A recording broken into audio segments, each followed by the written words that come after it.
tell me one thing, Deepak, there is a set of people that I hear about or read in books, or they've written books, which believes in the fact, I mean, for them it is a fact that belief in a higher power is a delusion. How would you respond to people here in this world who have that inclination? You don't. I mean, you know, what's the expression, a man convinced against his will is of the same opinion still. So I think our job is not to convince anybody. Our job, as Mahatma Gandhi said, be the change. And when you are the change, then people around you will be influenced, and there's a critical mass of people who are the change, the world will transform. So you can't go convincing anyone, but when you transform people, you know, what's that famous phrase from the Yoga Sutras of Patanjali? When you are perfectly established in non-violence, everybody around you ceases to feel hostility. That's what we have to do. We have to be the transformation ourselves. Now, you have a very busy schedule. I realize that, you know, we just had to sort of grab you from there and, you know, and they're going to come and get you. Your body, your mind and your spirit will stay with us always. Yeah. But I have to ask you, what a challenge it would be for somebody like you who is a successful person in the world. You know, he's running around, he's going for conferences, lectures, and writing books, and you know, propagating this message of peace and love all over the world. How does he balance this with his family life, having children and a wife and a spouse? I know how demanding that can be. How does Deepak Chopra keep balance between these two? Well, right now my children are grown up. I'm already a grandfather. So, but during their growing years, I think there was a balance. You know, there was also an understanding that there has to be a balance about everything. So there were times that we took consciously for vacation several times a year. There were times that we balanced the weekends, you know, which were totally away from work. But there were also times where that was not possible, and there was an understanding that there has to be certain priorities in how you prioritize. Now, fortunately, all our families, since, you know, even when the kids were very small, we took time together, and it became a habit for silence and reflection.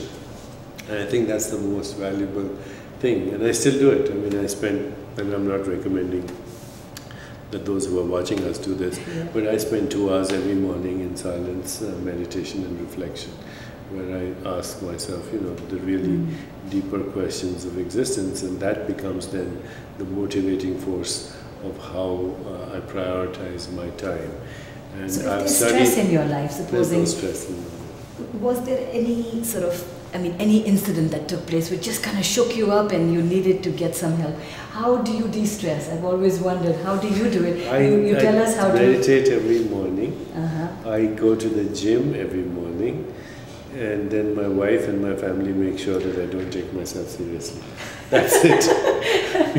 Because they don't take you seriously. They don't take you seriously? No. I don't understand that. Well, you know? That's what it is. Yeah. That's so do they share the same passion that you have for wellness? They do. Do they incorporate it in their lives? They do, very much so. And they've been extraordinarily successful in what they're doing, you know.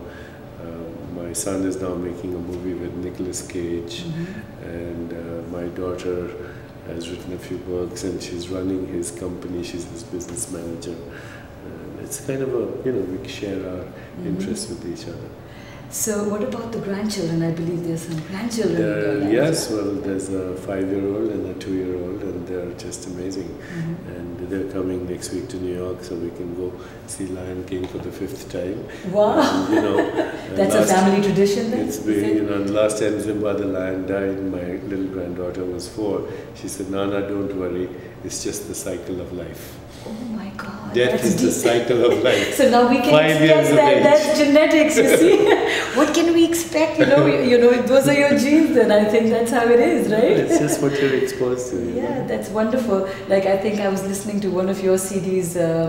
The seven laws of spiritual success, right? And in one of those CDs, you mentioned that you never put any pressure on your own children about scoring, getting great grades. So you know, but you only told them when they were like 4 years old that just focus on what you are all about and what is so specific or unique to you. So my son was listening, my youngest, the 12-year-old, and he goes, "See, Deepak is saying it doesn't matter if you don't get a great grade. By the way, there's now you made my life tougher for sure. There is no correlation between academic achievement and what people actually call success.